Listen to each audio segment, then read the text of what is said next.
All right, Berg test. Berg is looking at dynamic and static balance. There's 14 different things that the person has to do for this test. So, 14. And from 0 to 4 grading. So I'll show you the different conditions. You will then grade one another. So sit to stand, please stand up, try not to use your hand. You're gonna stand for 2 minutes without holding on. If they can stand without issue, then you do not have to do number 3, which is sitting for 2 minutes. Okay, so you start with standing. You would just give them a 4. You would give them the top score and move on. Go ahead and sit down without using your hands. Well, you don't tell them to not use your hands. You just say, please sit down, and you watch what they do. Number 5 is transfers. So one transfer should have, one chair should have arms, the other one should not. So you're going to stand up, pivot, sit down, stand up, pivot, sit down. And again, if my patient is not all that mobile, then I'm going to be guarding or assisting, but I'm going to document if they need assist, and that really will be evident in their score as well. What's the point of having that? Just how it was tested for whatever reason. Because if they use their hands, it takes their score down. If they ask whether they should use their hands or not, tell them like try not to. Or whatever you're most comfortable with. Okay. Next one, go ahead and stand up. Please close your eyes and stand still for 10 seconds.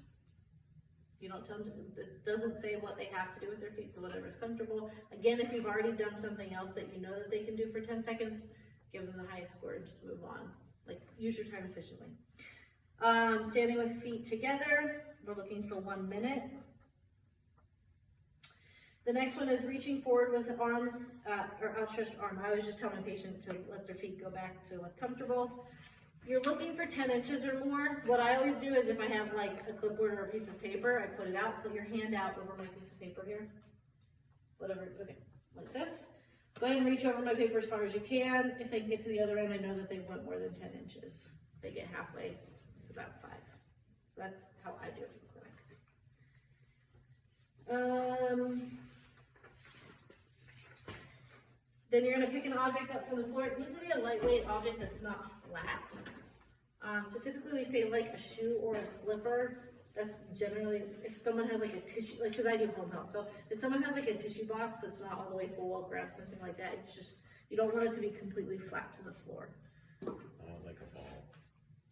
Does it need to be, I work with older adults that may not be able to grip onto a ball. Okay.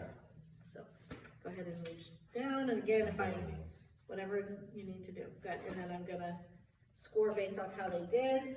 All right, next one, you're gonna look over your shoulders. So, put your feet shoulders apart. You're going to, without moving your feet, you're gonna turn and look behind you and tell me the farthest thing over that you can see. That piece of paper on that table. Ah, and go the other way. To whoever's behind that. Wow. Wait, wait. So, Yeah. that's crazy. Like an owl. Yeah. Whenever I have, the reason I ask my patients to tell me, because then I can judge that they've equally went from side to side or not, and it encourages them to go as far as they can. The next one, turn completely around in a circle, pause, and turn in a full circle the other direction. And you're looking at a time component, so can they do it in 4 seconds or less? That's probably 47. I know it's your time. Then we have a step stool.